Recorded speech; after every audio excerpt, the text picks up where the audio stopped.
I have a feeling that this is going to change. This differential level set point is going to go from inches to feet since everything else is showing in feet.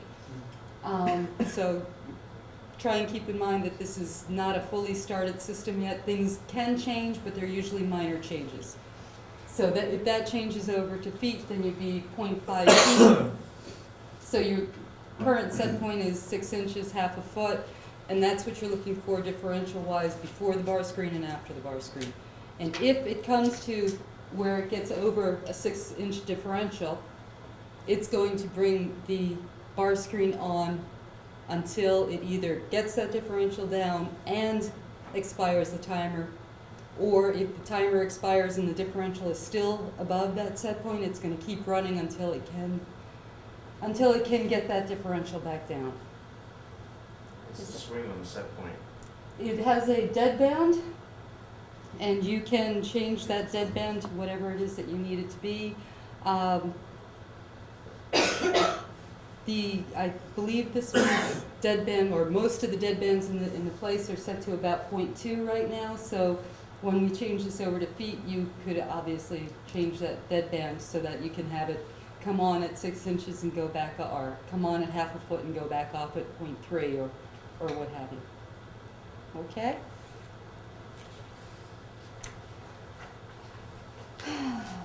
You have also the screening belt conveyor here. Again, you have only manual mode of operation from here if your handoff auto says remote. You have start and stop functionality. Again, this is all going to change, but in fact, I found out yesterday morning that this is supposed to change tomorrow. So.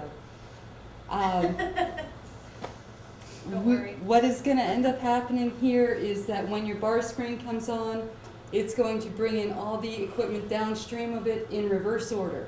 So if your bar screen comes on, your roll-off container is going to turn itself on. Your belt conveyor is going to turn itself on. All the pieces downstream all the way back are going to turn themselves on in reverse order, from farthest away back to the closest. And then once the bar screen shuts itself off, it's going to shut the pieces of equipment down from upstream to downstream, so that the last thing will turn off will be the roll-off container. It'll be the first thing to turn on and the last thing to turn off. But that's going to give you a functionality like the Influent bar screen, where you're going to have both manual and an automatic setting. So again, I apologize, this is a brand new change that we only just got, so. Otherwise, the screens would reflect that. Susan? Yes, sir. Quick question. On the shutdown, after the bar screen goes off, Mm-hmm. will there be a timer associated with the equipment so you can set it to run for a given period of time? Yes. Absolutely.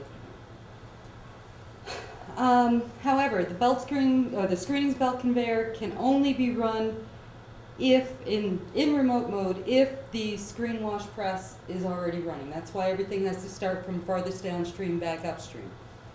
So there are interlocks there. If you leave one of those pieces of equipment not in automatic or not in remote, and if it's left in local or if it's left in the manual mode, it's not going to start up the way that the system's going to tell it to start up. Therefore, it's going to give you an alarm saying it can't do what you want it to do. And the equipment, the bar screen will run, but none of the stuff downstream from there, as far as the collection, none of that's going to run if you don't have all the pieces in the right mode. Any questions about that? The Yes, bar sir. rack won't run either, will it? I'm sorry? The bar rack won't run if nothing else Yes, does. it will. It will? Yes, the bar rack is not, there are no interlocks on it. Okay. You see, every screen that has something interlocked tells you what it's interlocked to and tells you what the status of that piece of equipment is. So we'll just keep running and running and running and still on. Right, so like if you've got a bad situation and your conveyor's broken, that you can run your bar rack and pull those bypasses, right, and dump it into a container. Exactly.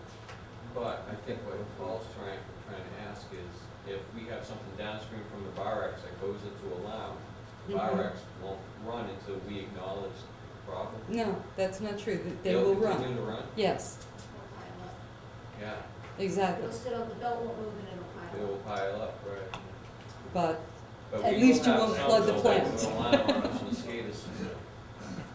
Yeah, you will definitely get an alarm for that. All of these pieces of equipment, if they go into alarm, will also show the alarm on this control screen. What that means, for instance, is the belt conveyor has alarm banners for fail to start. Everybody know what a fail to start is? That's where we're telling the piece of equipment to run and we're not getting the feedback from the starter saying that it's running. Okay, that's what a fail to start or a disagreement alarm. I think you might be familiar with disagreement alarms. Just means that we're trying to tell something to run and it's not sending us back a signal saying, yeah, I'm running. Kind of like bear. You also have on this belt conveyor, you have a misalignment, you have an e-stop and a low speed. A low speed is obviously where it's turning or where the motor is turning, but the belt's not actually moving. That's bad. Yeah, thanks a lot. Is Appreciate that all kind of this. like the wheel is turning with the hamster Picking wheel? on me. Yeah, okay. That's your butts now. The bar screen has alarms for fail to start, low speed torque overload, meaning the motor is putting out or is pulling too many amps. It will shut down on a torque overload. Something got stuck in there, that type of thing. There's a failure as well, and there's a motor overload, which is if the actual motor overloads melt or spring open, or depending on what kind of overloads they are. Any of these will shut down the bar screen. The sluice gate has an alarm banner for overload, and there's a high differential alarm for the bar screen that will cause the screen to run if it's in automatic time mode. Or, excuse me, time level mode. Okay. Now, again, this right here, e-screening system channel 1E sluice gate, sure looks a lot like e-screening system channel 2E. Identical, except they're controlling different pieces of equipment. Please keep that in mind. Make sure that you're going to the right piece of equipment.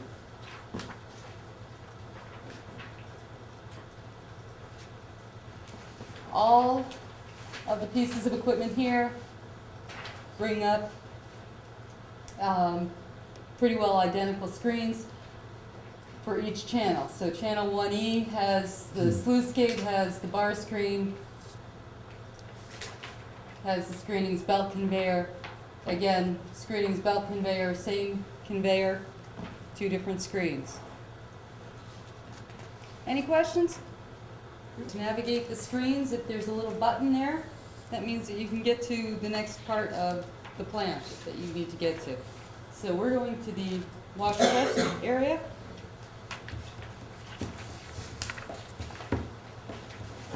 Which is page 14, oddly enough. This is your removal system, your auger and grinder, screw conveyor, roll-off container.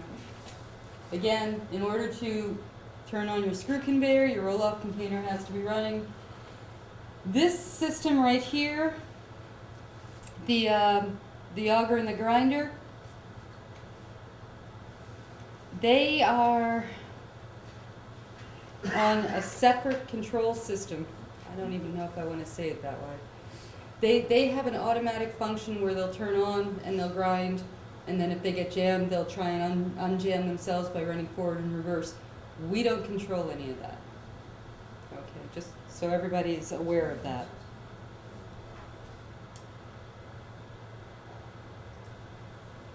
You can, however, see if it's running or if it's an alarm, but it's only monitoring on these pieces of equipment here.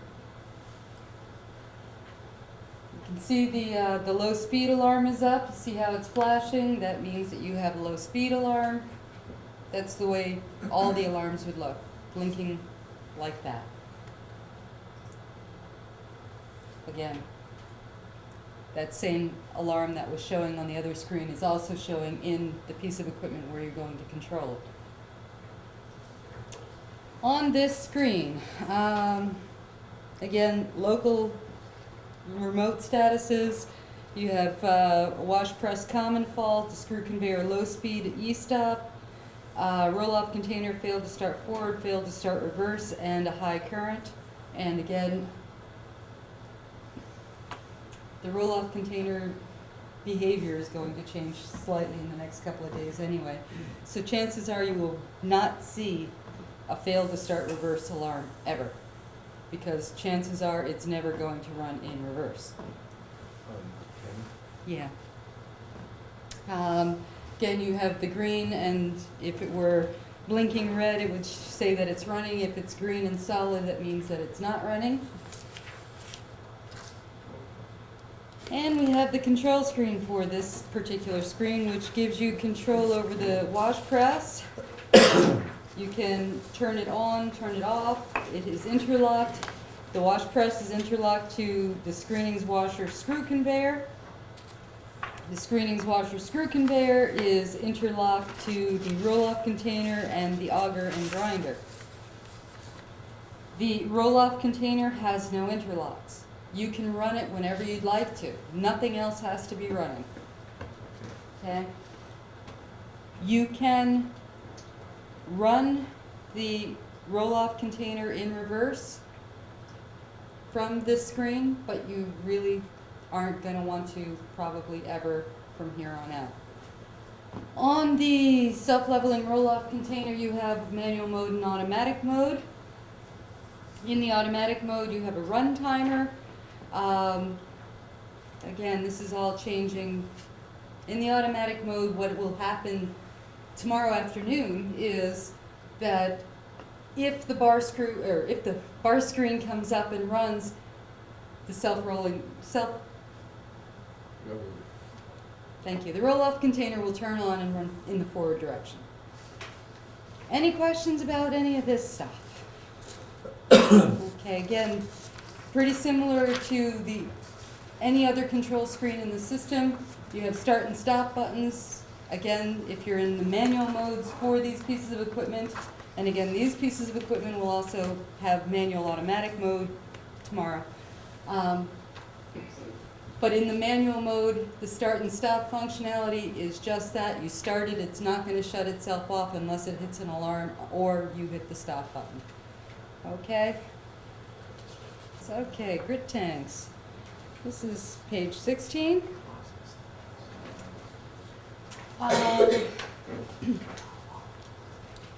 The e-grit removal screen can be displayed here. This will give you information about the grit washer, about the roll-off container, and about all the screw conveyors and belt conveyors to get from one to the other. The bucket collectors, well, actually let's start with the gates here. Again, you have two channels, two control screens that look very similar. Make sure you're in the right channel when you start making equipment changes. You have the inlet gate, the inlet sluice gate, again, open, stop, and close, so that you can stop at midway for whatever purpose that you might want to stop at midway for. Your chain and bucket collection is done in two modes. You have manual mode and automatic. Manual being start and stop. Just telling it to start, it'll run until you tell it to stop. In the automatic mode, you have a run and an idle timer. It will run for the amount of time in the run timer, and it will be stopped for the amount of time in the idle timer, and then it just starts and stops all over again. The grit washer, again, currently has only manual operation where you can start or stop it. Again, that might change. It is interlocked to the belt conveyor. The chain and bucket are interlocked to the grit washer, and the sluice gate you can open and close at will.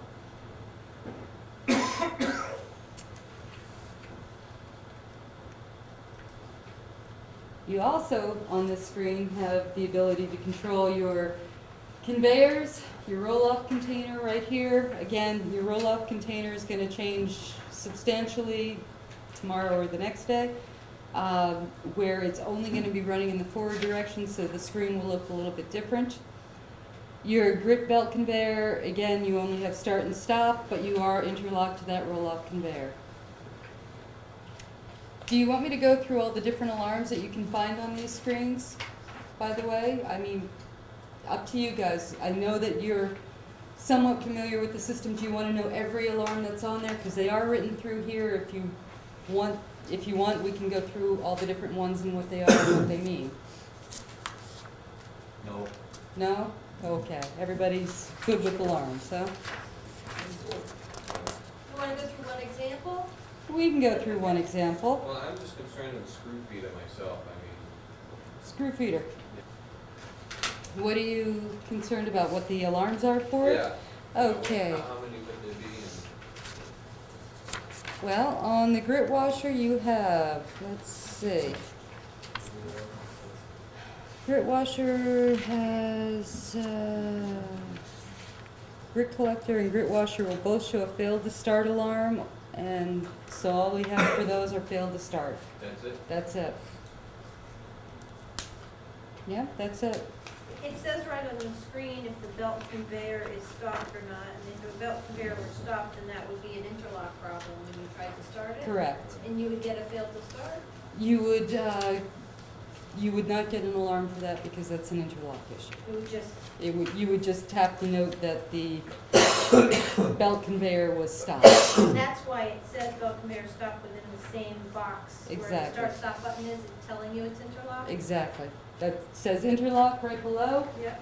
tells you what the piece of equipment is that it's interlocked to, and tells you what the status of that particular piece of equipment is, whether it's stopped or running.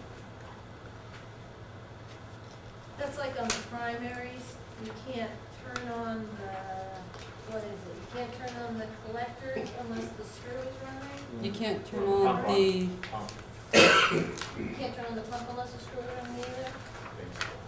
All right? you have to have the flights moving before the auger Before will, the screw. right. In order to turn on the auger, you have to have the flights in motion. At least one set. Everybody notice that we have a running blower showing here? Means that it's toggling between red and black, blinking off and Yeah. on, whereas the others are solid green. That's the difference between running and not running.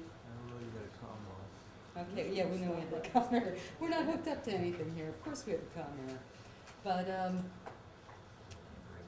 that is when I was telling you earlier that things changed from green to red and black blinking. That's the difference. So you'll be able to see, even if you're colorblind, you'll be able to see if something's running or not. Because it'll be moving. Okay? Again, you have all the statuses, whether they're in handoff or, local or remote for the HOA switch. You have all the different flows and what the current flow is. You have your 4 grit tanks, 2 for the east, 2 for the west. Obviously, the west is not online for us yet. That's coming down the road. Right now, it's on the screen, but you won't actually get information from it. Okay? From this particular screen, you can control these grip blowers. Now,